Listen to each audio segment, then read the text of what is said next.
Good afternoon. Welcome to today's session. We're very excited to have you here on our unscripted podcast. Rob, I desperately do not want to mess up your last name, so I'm going to let Darryl do that. Um, I'm going to kick us off, though. If you guys can jump into the chat, you can let us know where you're from and where you are in the world, and if you are a leader, if you're an agent, pop that in as well. We are going to use the Q&A only to ask questions today. So if you're writing your questions, which you can do at any time, please do pop those in the Q&A and not in the chat because they get lost in the chat. I think that's it. Daryl, off to you. Yeah, thank you, Jules. And thanks everybody for being here. By the way, in case you guys are wondering if this is live, yes, this is actually live. This is not one of those pre-recorded things where you're chatting, making believe it's live. I want to start off by saying that we have somebody incredible here. And yes, Rob, you've got to say your name from your last name. I've never known how to say it. Go ahead.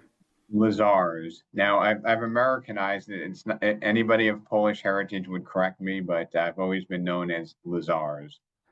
Now I want to hear the Polish version. It's Lyszczarz. That is nothing like Lyszczarz. So, okay. Well, it's not fair because you only have one vowel in your last name, and that's like impossible to figure out.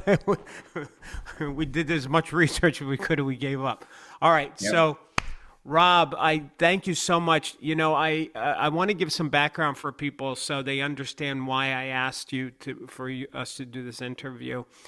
For those of you who don't know, Rob is the president and CEO and co-owner of RE/MAX Select Group for nearly 30 years, building under the RE/MAX franchise umbrella, starting as a single office in Jersey in 1997, spanning to 65 offices across 11 states with hundreds of agents. The real impressive thing that I just want to pause my intro here, Rob, is last time I had seen you and spoke at your company event to now, I don't remember that time span. Can you just tell me what happened that time that I saw you, and then this time the growth, what time frame that was?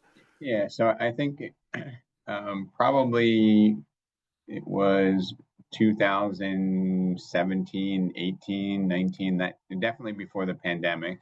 Okay. And at that time, I was probably 9 offices in New Jersey and one fledgling office in Florida.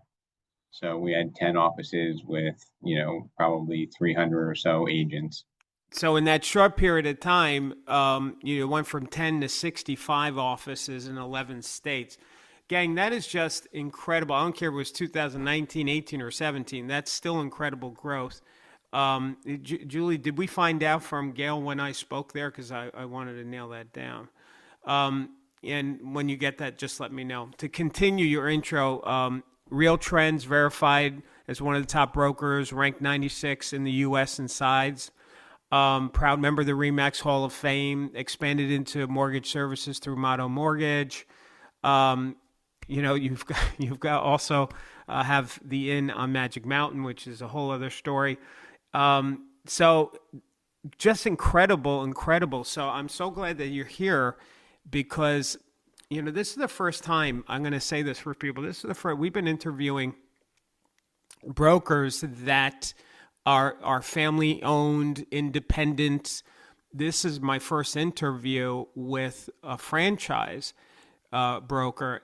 But the reason why, Rob, is because I'm just so impressed with the growth that you have and definitely the culture that you have, because your people just love you, which I think is one of the secret ingredients to a successful brokerage is the culture that they create.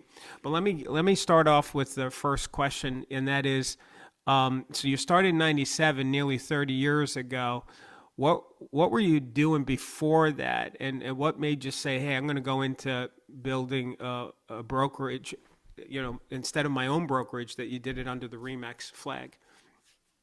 So just a brief history on how I kind of got into this business was, please. When I was in college, as part of a MBA program, I was working with a lender, and at the time, interest rates had just gone below 10%. And the executives there, I felt like it was a bet that they had at a bar. They said, "Hey, 3 Z's, come in. you can write mortgages. We will pay you 50 basis points. And my question was, what's a basis point? Yeah, of course.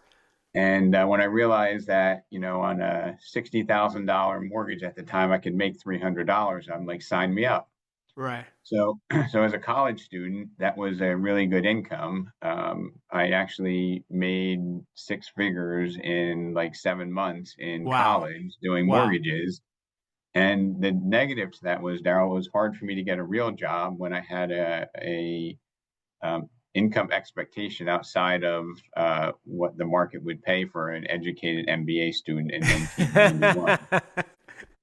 So I told my parents that I would just do mortgages for a year and then get a real job, and you know how that goes. Sure. The interesting part about when I started, Darryl, was if somebody told me what was expected, like, hey, if you were, the top half, you're making $60,000.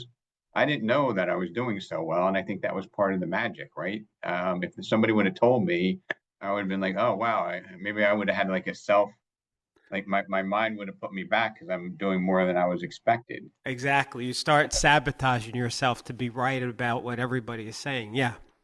And one of the other powerful things is when they tell me that you can't do something, right? Because everybody said, oh, now rates are starting to go up. You need to get out of the business, right? And I was addicted to success.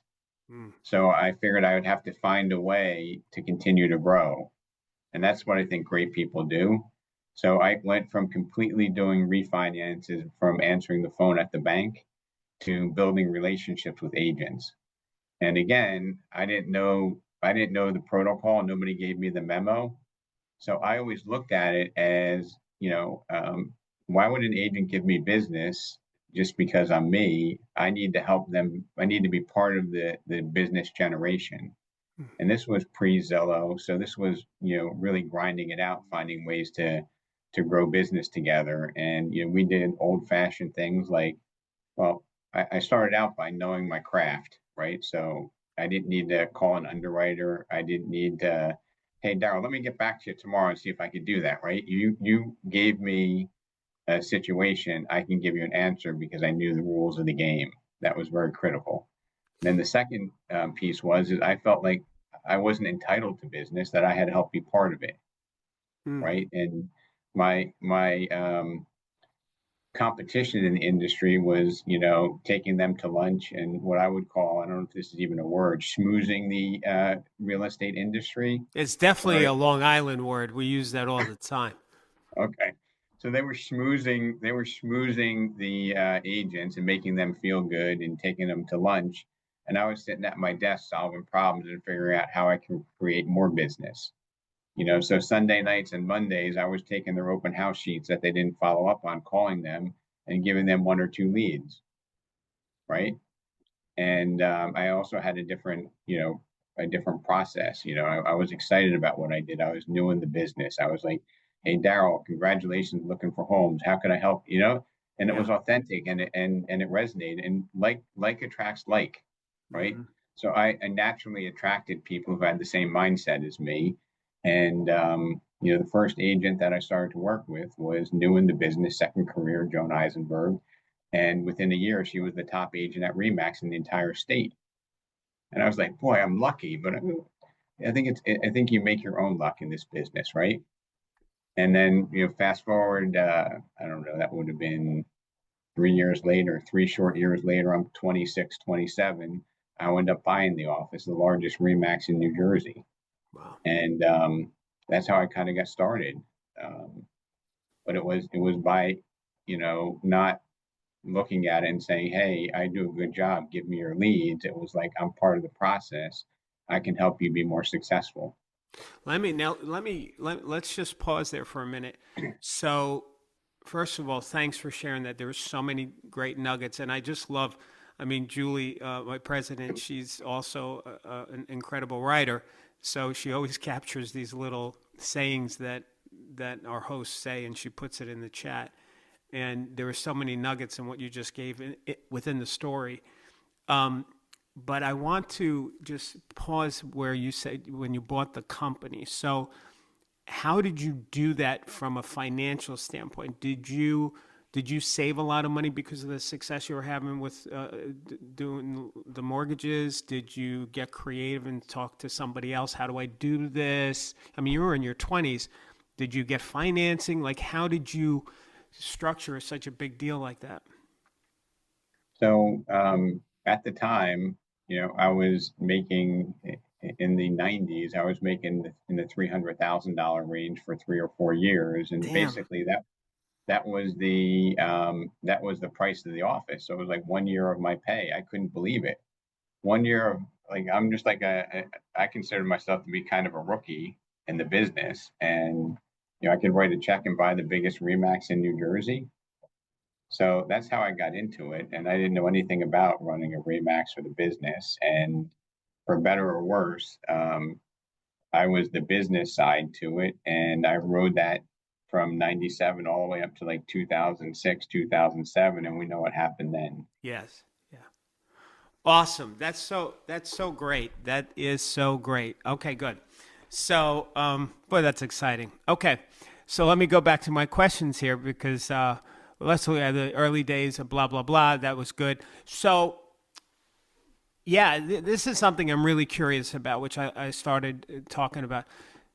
So, you've grown under the Remax umbrella, which comes with its own global brand, its own culture, its own DNA. So, I have to ask you, is the culture at Remax Select Group just the Remax culture, or have you built something distinctive, your own, underneath that franchise flag? Um, well, I think Remax itself has an identity, not really a culture, and the identity is one of higher producing agents. And up until 2007, 8, when our industry had dramatically changed and kind of our industry dragged the entire economy and maybe the world economy down. Um, I was supporting agents that were independent, and the person that sold me the office told me, "Look, you hire the best agents and you let your stallions run." They came to Remax because they didn't want to be micromanaged and told what to do. Okay. Okay, and in the day, and it was symbolic and actual. Agents would want to have an office where they would have a door, and if you arrived, you got a private office, not a semi-private, right? So you can close the door and hey, I have my own office, right? Right. And it was the anti-collaborative environment. What they did want is they wanted to only be associated with people who had integrity, ethics, and or high producers. So agents would give me a hard time if we brought a newer agent in or a lower producer because they didn't want to be classified with those type of agents. Got it. Okay. So that was the best form of a culture, but it was more of an identity. And then when 2007 and 8 came along, okay, I've been around the industry long enough. I had a perspective of what was going on, but I never actually sold. When people were in pain, as I was in pain, I would go to them and say, "Before you call me, Darryl, I'm coming to you and saying, what can I do to help you?"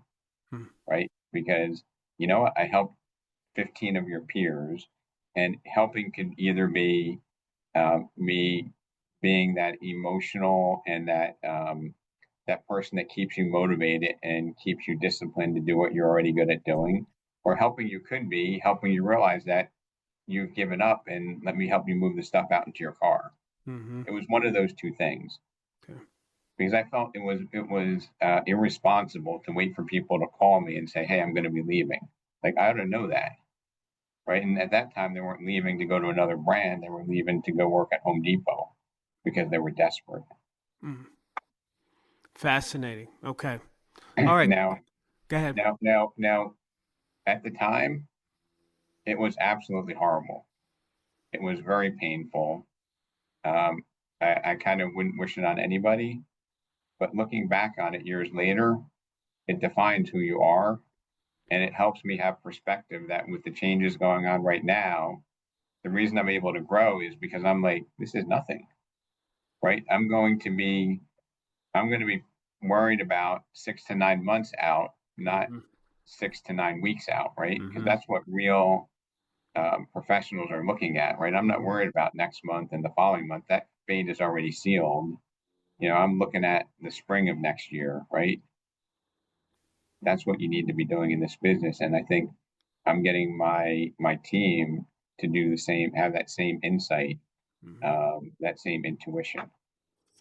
That's awesome, and I'm so glad that you brought that up. As a matter of fact, I want to say something to the attendees that I forgot to say. That's, I think, important. Because we have two groups of people, Rob, on the call. We have brokers and managers, leaders, and then we do have agents on here as well. And I always like to remind the agents while they're listening to this, even though this is a leadership interview, that as individual agents, they're leaders in their own right, in their own business. And so they should be listening for these pearls of wisdom that they can use in their business. And you just dropped one, that it is those toughest moments in your life that help define you and make you stronger. And if you can get through that, then, everything else seems easier when the next challenge comes your way. So. Awesome. All right. Okay. Do you want to say something on that? Yeah, I was going to say, I share something else in common with a lot of people that are gravitated towards the real estate industry, which is, I get my biggest rewards from like seeing things that agents execute that work. For example, if there's an agent that's having a hard time, getting conversions on listings or getting people to take the right decisions when they position a property, right? I'm known to, help them prepare for it and then to coach them on their way while they're driving there in the phone in terms of how does that conversation going to sound like. And it's just the best feeling when I get a text message or a call saying, hey, Rob, it went exactly like we thought. They listed with me and we got it priced right. And the reason why it really is fulfilling for me, Darryl, is because I know that hiring that agent that's taken the time to educate the homeowner to make the right choice is in fact helping the homeowner, and it's helping the agent. So everybody wins, if that makes sense. Right. Awesome. And I follow these patterns of mistakes and it really frustrates me. Awesome. Well, so now that actually brings me to the next thing, because I can clearly hear as you talk, the culture. I can hear it, and so as you grew, now like with 65 offices now in 11 different states, like how do you keep that culture that you've obviously created of caring and serving the agents? How does that work? Is it more difficult? Do you have systems in place to have? How do you do that? So right now I'm spending a lot of time on the road. I like to have a lot of personal interaction with the team, and part of the formula is like attracts like. So I might be attracting, and in most cases it's RE/MAX owners that are, looking to get to that retirement age. Okay. And are looking for an exit strategy. And if they have a similar culture, I can keep that culture and then supplement it with some of the things that I do, right? So in other words, if you like it the way it is, I try not to interrupt what works, but I try to give you access to ways to grow. If that makes any sense. Absolutely. And Good. it has to be, it has to be a similar culture, because there are some cultures that just wouldn't be a good fit. So when you're purchasing, and by the way, I just want to say something. The gang, some of you started writing questions, which I'm so glad you are. You should continue to do that, because we're going to keep bouncing to different topics. So it may trigger a question for you. Write it in the Q&A. There's a tab somewhere in the Zoom thing where it says You may have Q&A. to click on more, everybody. More? Changed it around, so you may have to click on more to see the Q&A tab. Okay, so at the bottom there, the menu, it says more, and then you click on Q&A. Okay. So, gosh, I forgot what I was going to say now. So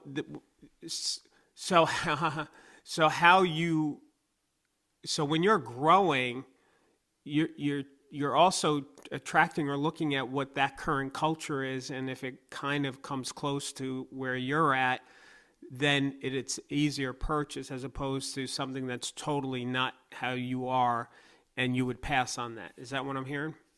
Correct. Okay. And so the person, that broker that's there, that's kind of duplicating you in some respects because like attracts like. So I got it. Okay, good. Very awesome. All right. How did we get that happening, Julie? We have somebody's video turned on. So I just turned it off, but I'm curious how that even happened. So, it was Idona. I'm sorry, Idona. Hi. Okay, good. That's how that happened.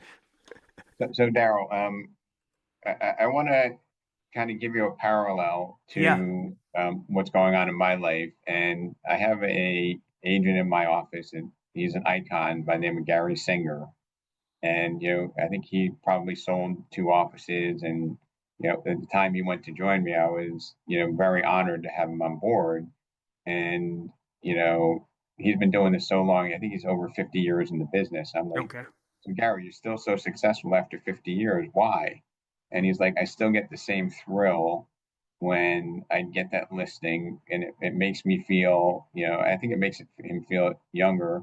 And also, it's hard to turn away business when people, are calling you at this point, right? You've spent a career, identifying who you are. And then when somebody calls you and says, hey, Rob, I'm thinking of selling my office, can we have a conversation?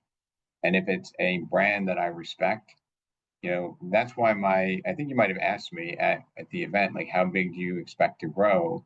And, I don't have a plan, and I'm bigger than I ever expected to be. But if it makes sense, and it's somebody that I respect, then I look at the opportunity very seriously. And it's very parallel to Gary, where when somebody calls him and it makes sense, and he's helping a seller, and I'm helping somebody that I respect who's looking to retire and to further the culture of what they built. That's how I'm looking to grow. And during the good times, Darryl, nobody was selling because it was easy, right? I would try to grow. They'd want you to pay some ridiculous number, and it was like very, very hard. So with challenge always comes opportunity, and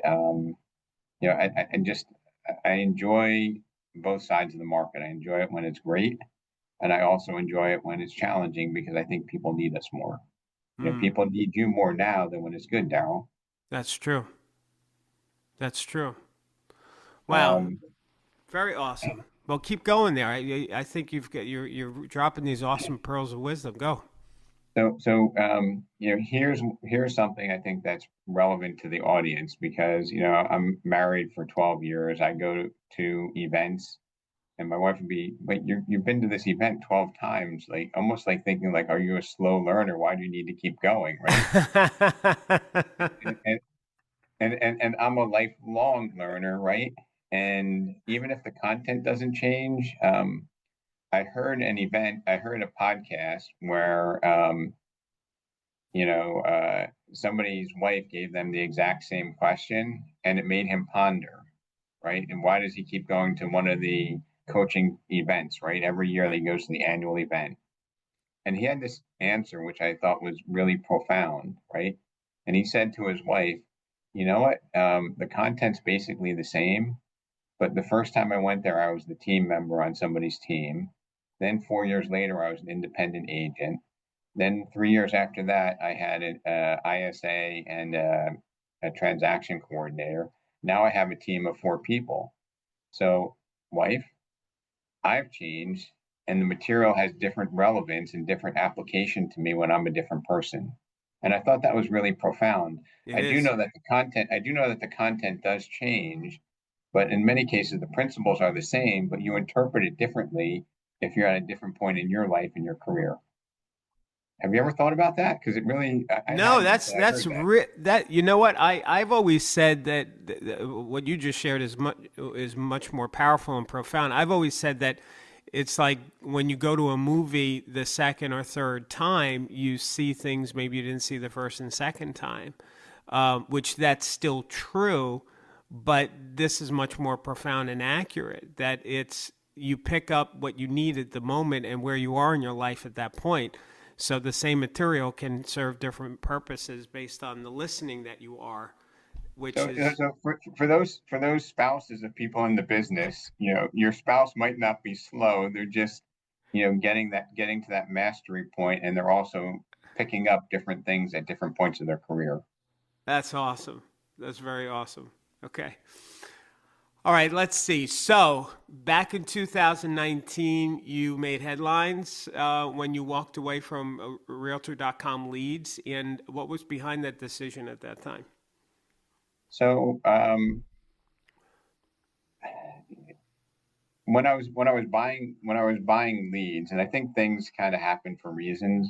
In other words, part of the attraction that our leadership team had is I was looking at it as like a big team, and teams were giving leads and opportunities to people. And I kept scaling outside of my ability to manage it. And when I started peeling back the onion, back in the day, they'd be like, "Oh, well, we're giving you X number of leads," and I had contracts for literally tens of thousands of leads. And once integrity is lost, Darryl, you kind of question the foundation of everything, right? So when things are going well, you don't really pay attention. When I'm trying to like be a good example and a good steward, like I coach team members to be, right? You need to know your numbers, you need to manage your expenses, right? So I started looking through at the expenses, and my offshore team was saying, "Hey, Rob, um, you're kind of getting," I'll use the term, ripped off. Hmm. And what they were doing is agents were using the platform to make appointments to show properties to their clients, and Realtor.com was counting them as leads that they were charging me for. And they Hmm. were telling me that they had an advanced mechanism to scrub them, but they really didn't. And they tried to make it very complex. So I basically just said, look, if Joe at Coldwell Banker and Rob at Remax and all these names here, you're charging me. We know that those are just people trying to make an appointment because we're not a member of the MLS, and I've lost faith in you. That I just made a decision to completely walk away because I was like this. I throw my hands up. I'm like, at some point, I don't trust you anymore, and that was Hmm. where I was. So, Wow. but that also happened for a reason, because I think it took my focus off of a lead centric business to a learning centric business, right? Explain that. Well, I mean, it's like you can give somebody a fish, or you can teach them how to fish, right? And I wanted to teach people how to have a sustainable business, not just to supplement their business with additional leads. And I almost felt like I was getting to the point where the supplement was becoming the primary. Hmm. And what I thought was good wasn't good for the agents, because they were becoming dependent upon a source that could be pulled away, or a source that was more expensive than learning how to do it yourself. which So which is a lot. That's a lot that happened to a lot of agents with Zillow, right? That they relied so much on Zillow giving their business. I mean, I've heard agents say, "Listen, I pull in $250,000 in commissions a year, and most of it is from Zillow." So yeah, that's a problem. yeah, Um, and yeah, Zillow has a place, Darryl. But I think we all need to be practical, and Zillow's looking out for Zillow, right? sure. And we need to diversify where our business is coming from. And again, my job is just to give you an awareness, and to let you know what's possible. And I think why retention is high is because people know that I'm not always right, but I'm always, I always have the right intent, Mm, right? And there's a gentleman that recently joined us, Pat Stracuz, and he goes, "You either win or you learn," and I love that. Right. So he goes on a listing, he loses it. He's like, "Well, good news is I learned something. love I that. didn't win the listing, but I learned." Love that. Love that. Love, love, love. I've always told our power agents that when I was an agent and then I would go into a listing appointment, and if I didn't get the listing, I would go into the car, and before I would pull away, I would ask myself, where could I have improved? What can I learn from this experience? And until I answered that question, I didn't pull away. So that way, at least that was the value that I got from that experience. So that's awesome. Um, I'm gonna ask you something that wasn't on my questions that I wanted to ask you, which is real quick about real purchasing Remax, and how does that feel for you? How does that feel for the agents, and how are you managing that with your agents? So when the announcement came out, obviously, well, maybe it's not obvious, but they didn't ask me beforehand. It's two public companies, so it was, put on me just as everybody else. And I did some research. I listened to what the new CEO of Real had to say, and I think that with every disruption, there's an opportunity, right? Yes. And everybody's always focusing, oh, what is this going to mean? A lot of my fellow broker owners were like, oh, are my agents now going to expect me to cut our fees and do what Real does and whatever? And I'm like, look, I think, the same company that has Porsche also makes Volkswagen, I mean, they're not going to sell a Volkswagen for a Porsche price or a Porsche for a Volkswagen price, right? Oh, love the analogy. Great analogy. Go on. So I just said that, I'm going to find the good in it, and I'm going to exploit what's good in it, and I'm going to deal with what's not good. And that's how we run the business, right? Because change happens. They don't ask me about change in the industry. It's always happening. And we just need to figure out, how do we exploit what's good, and how do we deal with what's not good. You're so brilliant. You're very insightful, Rob. Didn't know this about Do you. you do this every day? Drop pearls of wisdom wherever you walk? I It know. just That's sounds what I like it, feel like. doesn't He's it? just like dropping these little everything that coming out of his mouth. This is like really incredible stuff. Sprinkling joy and wisdom wherever you go, Rob. Well, I do. Darryl, I enjoy learning, right? And I always feel that, I've never arrived, because there's always something for me to learn. And, even if somebody did know everything, in 6 months, it's going to be different, right? And Mm-hmm. you need to be able to figure out how can you pivot. Another pearl that I borrowed from Keeping Current Matters founder, the gentleman that passed away, I forgot his name, but he's Steve like, Harney. there are three types of agents. Most agents know what's going on in the market. The better agents understand it. And he said, the best agents can explain and teach it. Mm. And it might sound like just words, but if you really break that down, it's really profound, right? Because what that tells me is, when I'm teaching, or if I'm an agent teaching somebody, it's in fact a gift to me as well, because when you're teaching, you develop a higher skill level for that, Mm. right? So if you're doing something and you're successful, when you take the time as a team leader to teach your team member, Mm-hmm. you may not know it, but you're actually getting a gift back of getting better, because you're explaining and refining the process and getting better. Absolutely. Absolutely. Well, because you also have to, I think one of the things I've always used to say, I haven't said this in a long time, the next level of learning is teaching. And which speaks to what you just said, because when somebody is going to transfer knowledge, they have to really look and dissect and ask themselves the question, why does this work? Why does this work for me? And so that's why you're learning, you're getting stronger, because you've got to answer that question before you can transfer the knowledge.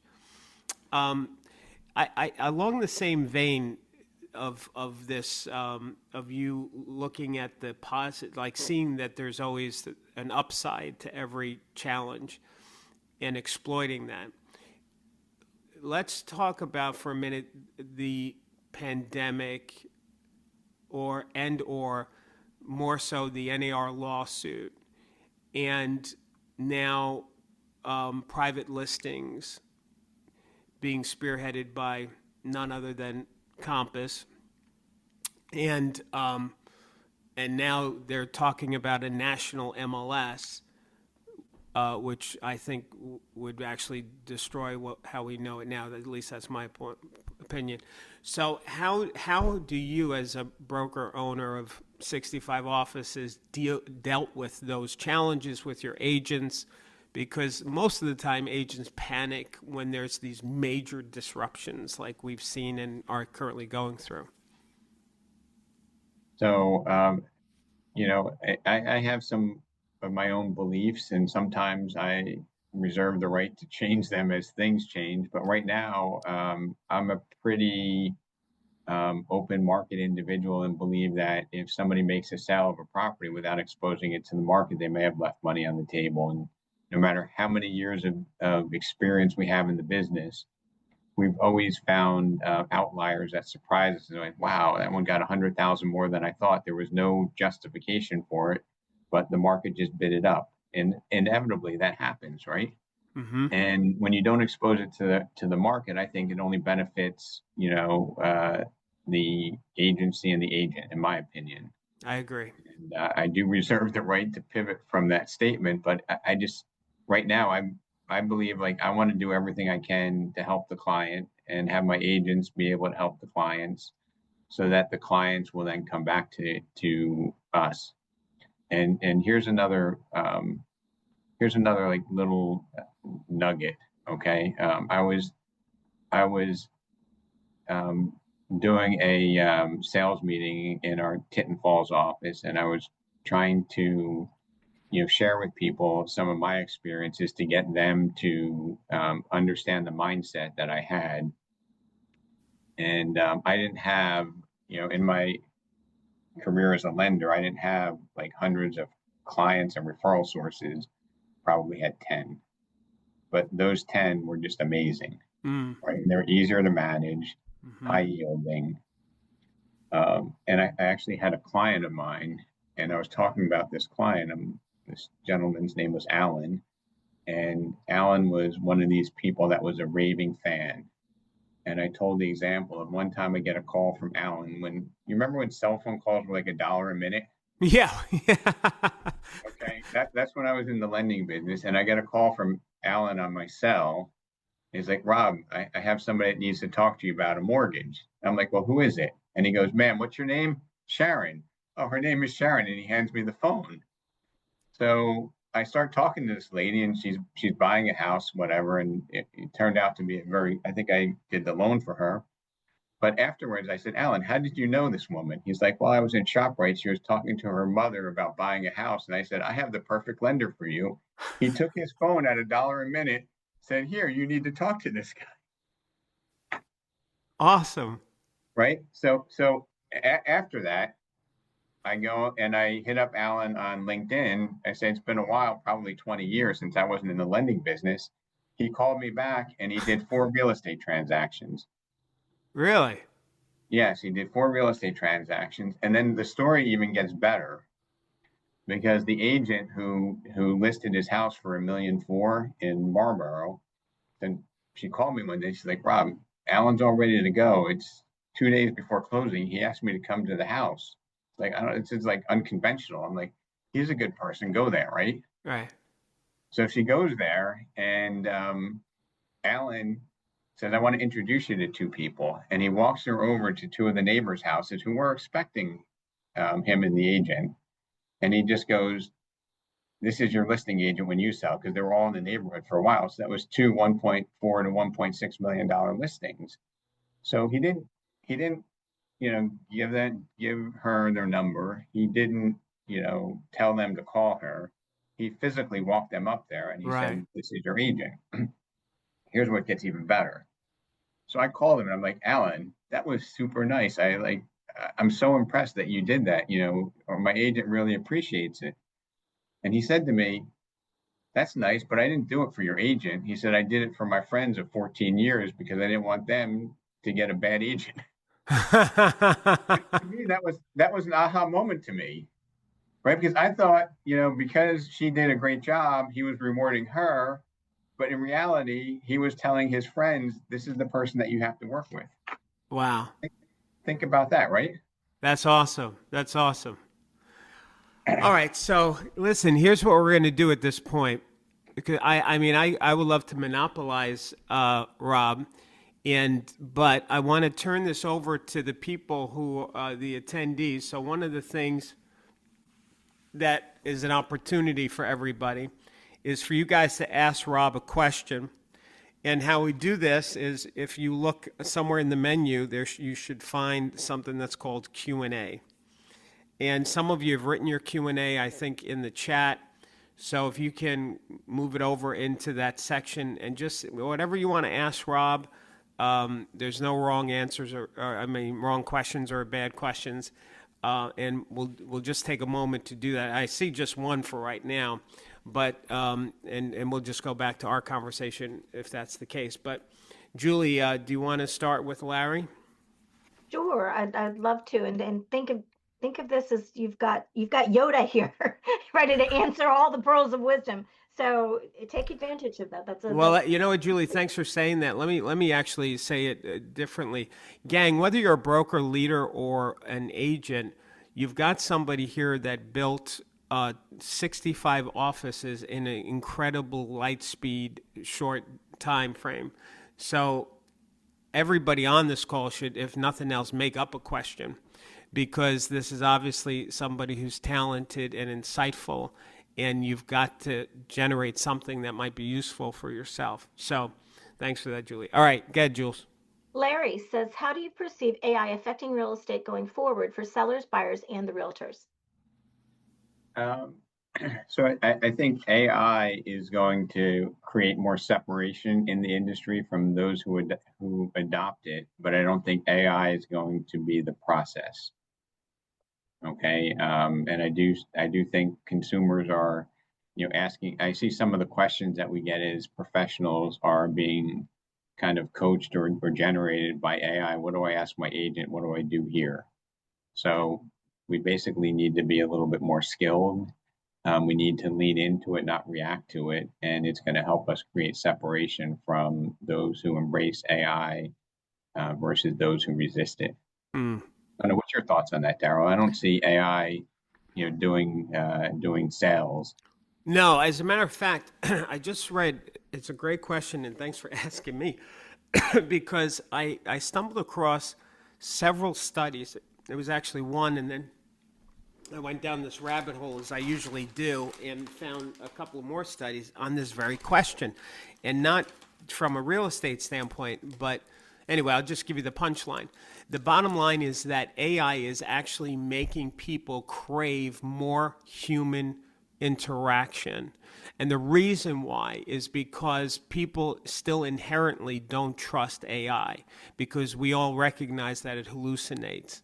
And so actually what happens, Rob, at least, and I agree with this, is that when a consumer or somebody sees an AI generated something like an ad, because you can tell when an AI generated that ad, it actually builds mistrust with the consumer, with that agent, not connecting him. So my point that I'm making is, we use AI in my company like forget about it. AI is a tool, but it won't replace the personal interaction that realtors are. If anything, it makes it even more important, that personal connection. So that's my take. I think it's an opportunity, though, for agents to scale and maybe do less of the things that aren't consumer facing activities. And yes, I actually used it with an agent to, we had a house that had been vacant for 4 or 5 years and had some mold issues and things of that. I put it into there and I said, write me a narrative about what I can tell a seller, and should they invest in doing it or should they sell it as is? And that provided clarity, and it helped us get a listing and gave us a strategy, or supported a strategy that we used, rather than having to, I think it would have been impossible to find other houses that had mold and figure out whether you repair it or you don't. And things like that, I think, give us the ability to save hours in our day.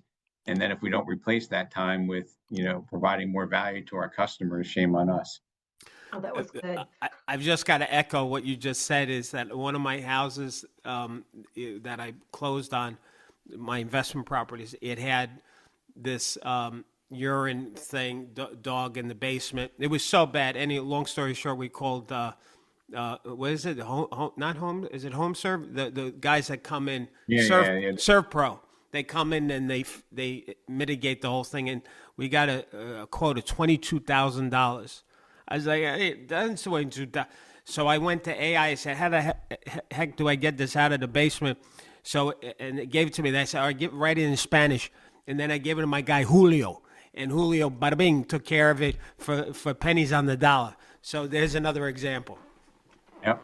All right. I love it. That was so profound. If you don't invest the time that you save using these tools to provide more value, shame on you. I love that. Yep. I did write down Joan's question from earlier. I just want to get that out. What is the most successful form of communication with agents that you want to recruit? Is it phone, email, text? All of the above. I mean, I think we're still in a business, unfortunately or fortunately, where you need to use the phone at some point, and I think agents don't realize that. And I'm in the same business, just a different aspect of it. So it's having conversations, because I remember early on in my career when I was doing a lot of leads, I was trying to connect with the agents on the importance of communication. And 93% of communication is not the words you say. It's the tone, it's the expression, it's the body language. And if you can't find a way to take it the final mile, which is the communication, you're never going to get there. So agents try to hide behind technology, and they try to use text and everything. And at some point, you need to have a conversation. And if you're not comfortable having a conversation, you're extremely limited, and you're bound to be extinct. What Right? I think I'm going to have to pay Rob for this one. All right. Next one, Jules. I love it. Brian asks, can you repeat the 3 types of agents information? So Steve Harney, yeah. Yeah, most agents know what's happening in the market. The better agents understand what's going on, and the best agents can teach and explain it. Awesome. Thank you. All right. Michael says, how do you handle recruiting? I mean, we have people that set up appointments, and most of my managers are. It's basically the same thing as agents growing their business. They need to make their calls, have their conversation, do their appointments, and that's, I tell managers that aren't willing to do that, and they say they're spending all their time coaching their agents. I call that a hypocrite. Because if you're not willing to do it in your job responsibility, and you're telling others, like, I have a tremendous distaste for that. And that comes from when I was in lending, Darryl. They made me a manager, and I would get this content that I was supposed to teach my agents that was done in the corner office of the Ivory Tower, somebody who never sold. Right. I was like, this is ridiculous. This is not executable information. Mm-hmm. It was clear to me that somebody made that up without having the experience. And I think for me, I'll never preach to somebody to do something that I'm not willing to do myself. And, I do door knocking. As a matter of fact, when I was in St. Louis, I sat 2 open houses with the agents, and we door knocked for an hour before we got 4 leads and 2 leads from an hour of door knocking. Wow. They probably don't materialize to anything, but probably maybe one will. And I love to go on listing appointments, because in the event that I'm wrong on something, I realize it immediately, and I have to pivot. Mm-hmm. Right. And if I go on a listing appointment with an agent, I may only do that once in my career, and I can't have a bad day. Right. Because that's my identity with that person. So I have to bring the best version of myself to every opportunity. Just to put a pin in that recruiting distinction, if the job of an agent is to build a listing inventory, well, listing inventory for a manager is the agent's recruiting. So, which is awesome. Okay. Go ahead, Jules. What else? I love it. Such a mark of a good leader. Never ask somebody to do something you're not willing to do yourself. That's right. Addie said, if I decided to open a real estate firm now, what would be the one thing you would tell me to do to be successful? That's a great question. Don't do it. No. Run. I would say if you decide to open up a real estate office right now, I would find a mentor and somebody that can kind of guide you so that you can minimize the number of mistakes that you make. Okay. And here's another little nugget. And, Bobby Golden, one of my agents, said that one of his mentors from his former office wanted to be an owner of the brokerage. He wanted to buy the brokerage he was at, but it wasn't working out. So he's like, he's going to open up his own. And I said, please set up an appointment with me because I can save him millions from all the mistakes that I made, right? And we got together, and I promise you, my intent was just to say, hey, here's some mistakes you can avoid, right? Because I've made them, and they're very costly. And as it turns out, he's like, well, could we partner together and open a team office? And that wasn't my intent. So Mr. Rob Durso is now partners with Bobby Golden in a team office in Avenel, and we own the building together, which just was because my intent was to prevent him from making mistakes and be a good mentor. I didn't expect anything in return, and that was the outcome. That's awesome, Rob. That's awesome. All right, cool. I want to throw one other nugget out Please. there, which I think is, if you process this, it will make sense, and maybe you have to come back to it. But professionals ask questions and diagnose the problem before proposing a solution or a cure.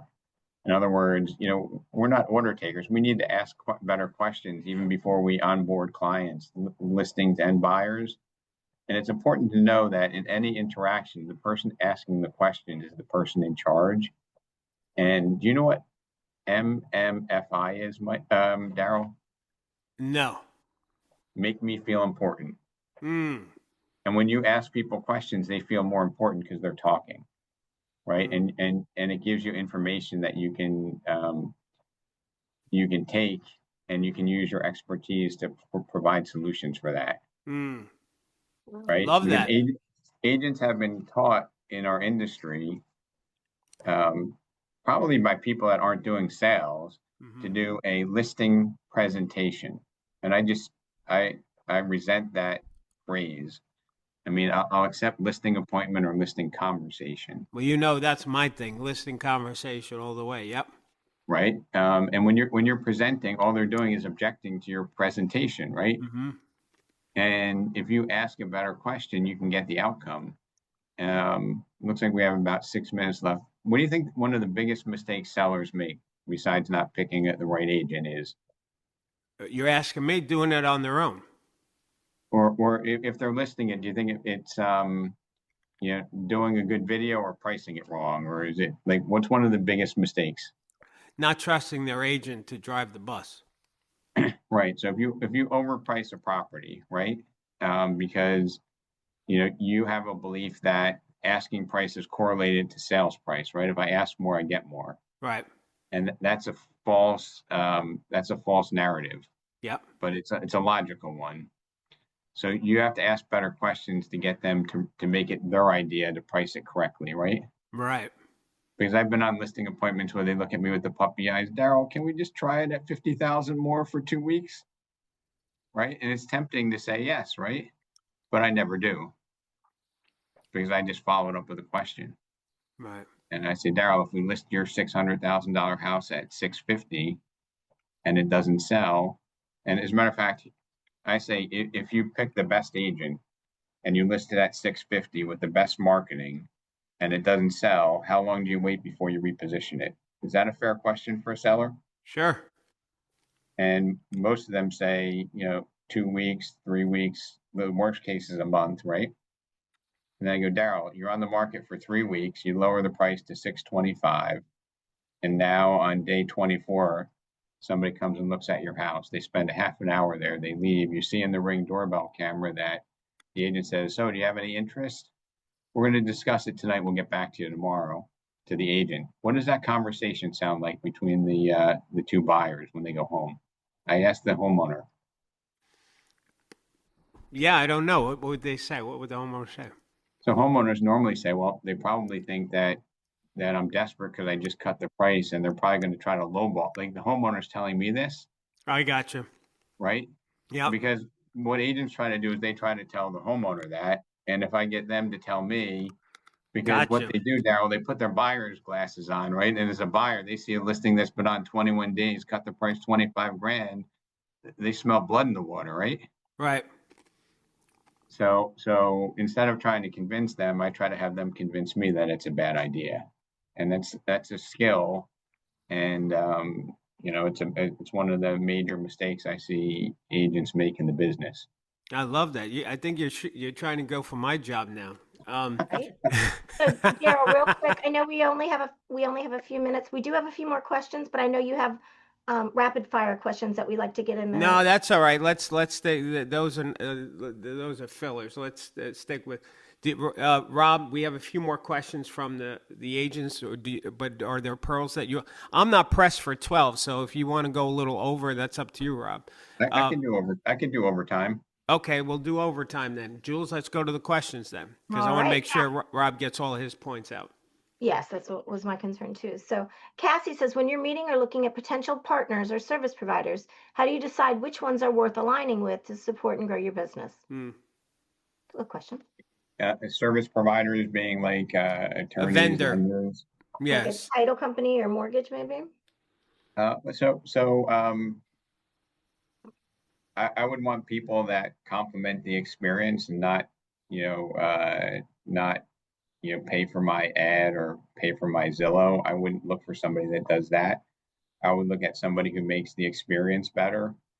And that brings me to like another mindset, which is, if I was at your kitchen table, Darryl, talking about, listing your property for sale, right? A lot of times sellers are looking at it and saying, hey, my $1 million listing, you're gonna charge me $30,000. That's a lot of money.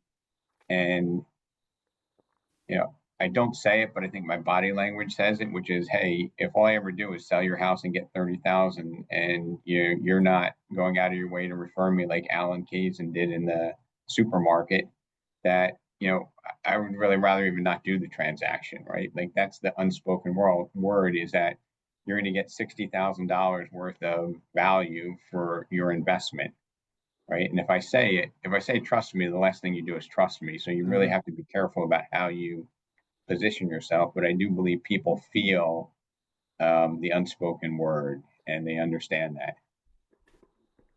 Awesome. So that's how the vendors have to be. The vendors have to contribute to the experience so that you're doing a referable business where people want to go out of their way to refer you and make sure they give you the next opportunity. That's a brilliant business distinction, and that is, look at the vendor not just at the product that they have, but how it contributes to the experience for the agent. Yeah, very great. Go ahead, Jules. I love it. I do know Adona's in the room as well. We do have agents that are asking how they get hold of you guys, how they can have conversations. Well, not agents. Yeah, some of the brokers I saw in the question there, they're like, now we got a bunch of people. You're gonna have to start charging mentor fees or something because now we got a bunch of brokers that want to reach out to you. So you know what? I would say this, Darryl. When you put something out there and you have an expectation of a return, like the motivation is off, right? So it's kind of like it's like the experience I had with Rob Durso. It's like I just wanted to give him something to prevent doing a mistake. So my number, investing is call or text me. It's 908-377-5953, 908-377-5953. I do like to help people. If there's an intersection where like there could be a business relationship, that's fine, but it's truly not the reason for it. Is I'm not, promoting, hey, I want to look at opportunities. If you help people, things come. You know that, Darryl. You've been in business a long time, and what you put out always comes back. There's never you never get ripped off. If you're helping people, it eventually comes back to you. Amen. Amen. Your integrity is solid, Rob. Nobody's questioning that for sure. Yeah. Camelia says, if you were to talk to a brand new agent, what would you say is the most important thing when starting in real estate? Um, find your Darryl and listen to what he says, because don't reinvent the roadmap. Don't think you're smarter than everybody else. There's fundamentals that will get you the outcome that you want, right? Mhm. And if you have failures along the way, that's part of the process, right? You know, you have to have challenge and controversy to truly grow. Mhm. All right, and for me, 2008, I never questioned whether this game was for me, whether this business was for me. It was just a different calling for me, and it called for a pivot. And there will be other things that call for pivots in it, Mhm. but you can be I would say this, Darryl, probably 98% of the people could be successful in this business if they just follow the process, right? And they believe in it, and probably have a mentor, and a mentor being somebody who really cares about your outcome. And it's not that hard. There might be 2% of the people that are just not made for sales, but it's a very, very small percentage. Mm. That's awesome. I love it. I've got to say now, Bud Crane is one of our power agents, and I'm allowing him to ask a question in the chat versus going into the question panel because he's such a great power agent. And the question that he says asked, but I'm going to tweak it. He said, will ownership fall in the years or decades to come? And I guess what he means. Brokers getting out of real estate or owning because of all the consolidation. I'm going to ask a little different though. Is because of all this consolidation that we see, big brokers just getting bigger. Mm-hmm. What would you say to that smaller broker, or even the middle broker that's got one office with 10, 20 agents or maybe a couple offices? How did they deal? How did they stay relevant when these big box names are, like I'm sure they feel like the store owner when Amazon first came into play. Like, how do I keep my customers when I'm competing against that?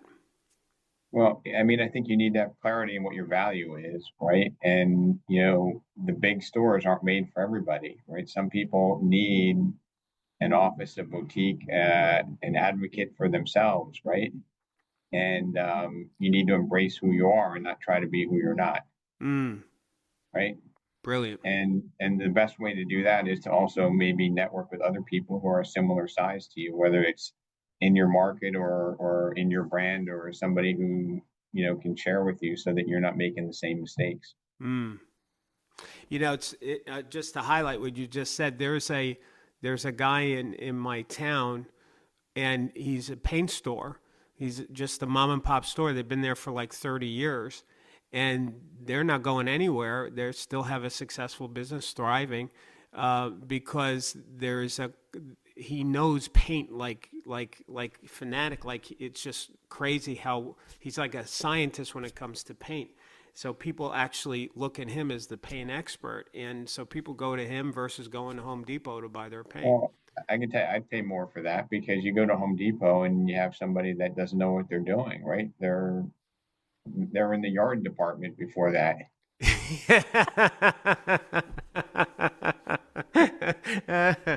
Oh, all right. Listen, is there anything? So I think we've got the questions. Is there any pearls of wisdom that I didn't get to with you that you want to share? Um, We yeah, a may have couple. covered everything, so it's fine. So a couple of things I want to share is when I look at the best in the industry, they're not worried about what the market does. Mm. They're worried about what they do.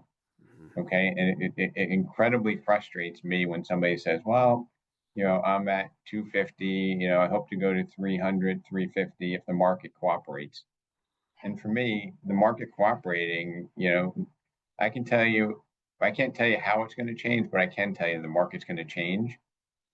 And with every change, there's opportunity. And there are those that focus on the negative, and then there are those that focus on how, with the change, they can find a way to better service their tribe. And I think it's pitiful if you're income is dependent upon what the market does. And if I offend you, I'm sorry, but you shouldn't be dependent upon what the market does. You should be figuring out what skills that you can exploit to help sellers and buyers in different markets. Awesome. Right? I Yep. mean, you shouldn't like downsize your house and change your lifestyle because the market changes. That's ridiculous. Mm-hmm. Yeah, it's like there's the global market, global real estate market. There's the United States market. There's the state market. There's the local town market, and then there's the individual agents market, and they make their own market, which is what you're saying. I totally agree with that. I mean, somebody's going to have their best year in a down market, and somebody's going to have an excuse. Who are you? Right? Absolutely. Now, I do want to do a shout out because I know you have a right hand and left hand person that you just bragged to me about when I saw you last, and that's Idona. Could you just talk a minute about that? Like, how is that to have somebody behind you like that? Well, I mean, it's necessary to scale because you need to find like-minded people, right? And even to the point where they're like-minded slash complementary skills, right? Because you can't have somebody that's exactly like you. Hmm. And the piece that you really can't, it's hard to test for is if they really care, right? And if you care, you figure out how to get it done. And, you don't clock out at 5 o'clock, right? One of my mentors said, you always have to be careful of the 501 employee, right? Like the 501 genes, 501, they're out the clock, Right, they're out the right. door. And whether you're in real estate or any industry, I think it's, you can't, you know, sign out at 501. You have to be there until the job is done. And, you also have to enjoy the journey and have, satisfaction along the way. And I know you wouldn't be coaching as long as you are, and you couldn't be as animated and impactful without having passion for it, right? Because you know that you're trying to make a difference, and that's what Hmm. puts the extra energy in, Right. when you're presenting. And I'm sure you must be exhausted at times with all the animation, but you're just trying to have an impact, right? Hmm. When you explain, even when you came, and I've heard you speak many, many, many times, but I always take something away from it, Thank right? you. Like, like how we connect everybody in the process, right? And the attorney doesn't defend him, like all those things. Just it just reinforce. Not I'd probably say nothing is not that I never heard it before, but I've never heard it put together in that combination, and then it keeps it top of mind. Well, thank you, thank you. Well, I think what you just acknowledge about me, which is true about you and about any leader, is that where when you're so committed about your purpose that you're trying to do something that's bigger than you and you want to contribute to others, that takes over you and that sources that passion, that energy that you have. So you're right. When I'm in front of an audience, I'm taken over by this commitment to serve, and that's what shows up. So, well, listen, this was. Thank you, Rob. This was. We're going to do with this one. I've never done this before. What we're going to do is we're going to take this, and we're creating a list of Robisms, these little pearls of wisdoms, and create talking points because there were so many in here, which was just awesome. So I Yeah, want to. I'd love to maybe even take if you ever have a panel of your top people, and if I could make a contribution. I'm sure I always learn when I contribute, so You it's an got. open invitation for you. Thank you. I appreciate that, Rob. I'll take you up on it.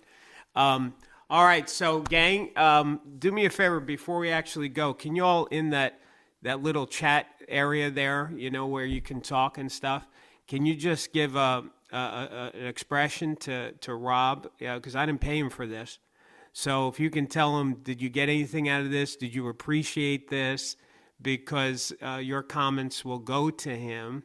And I appreciate the hearts and that stuff, but hit the keyboard, write something in the chat, because that's more, I think, more impactful.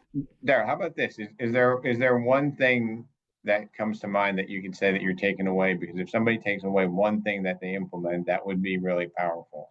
Hey, all right, so let's do that. Let's take just a minute, gang. What's your aha? What if you were going to say, here's the one thing that I got out of this?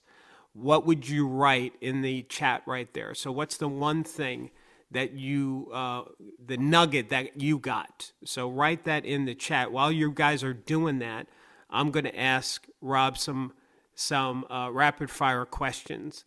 What's the one early habit that made the biggest difference in your career? So I guess early on in my career, when I had no business, I ran it by a schedule.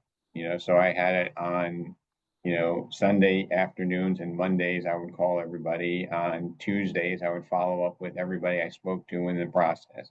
On Wednesdays, I would talk to everybody that was in the process. On Thursdays, I would work on clearing conditions and getting people to close, right? And I always looked at it. I never looked at it as I was running out of time. I was always looking at it as, when I was 21, I had three pre-processors or administrative assistants or whatever you'd call them, because I ran it like a business. Gotcha. So that would be the thing that I would say is just, block the time and do it. Got it. What's your favorite expression or motto? So I guess my core belief is if you can, find a way to influence the customer to make the right decision, usually that decision is us, and the process goes better, right? Good. And it's conversation. Favorite movie? Favorite movie? I'm going to pass. I really can't think of one that's fine. favorite. There isn't one. All right. Your favorite book? Think and Grow Rich. Why don't people ever say my book, How to Become a Power Agent Real Estate? It really upsets me. All right. That's okay. Think or Grow Rich. Fine. Whatever. I think I've heard of it. And what's the best thing about being part of the RE/MAX family? It's having access to a lot of talented people with diversified skills, and nobody does their business the exact same way. Right. And you need to embrace that. Right? Because I can't be you, Darryl. You can't be me. Yeah, that's very true. That's very true. All right. Well, good. This is gang. It looks like that. Thank you, Gail. Look at that. You see, thank you. At least Gail likes my book. So anyway, it seems like we got a lot of great comments, Rob, from the attendees.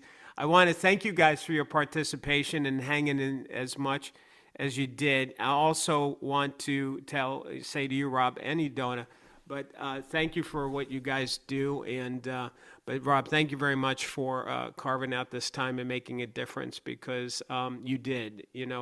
That it's sometimes we don't know these pearls of wisdoms that come out of our mouth, how it can maybe alter the trajectory of a person's life, and it does happen. So I'm sure you made a huge impact in a bunch of people today. So thanks for doing that. Appreciate you. All right. Yeah, it's my pleasure. Look forward to chatting again, Darryl. Thanks. Thanks, buddy. Bye-bye. Bye-bye.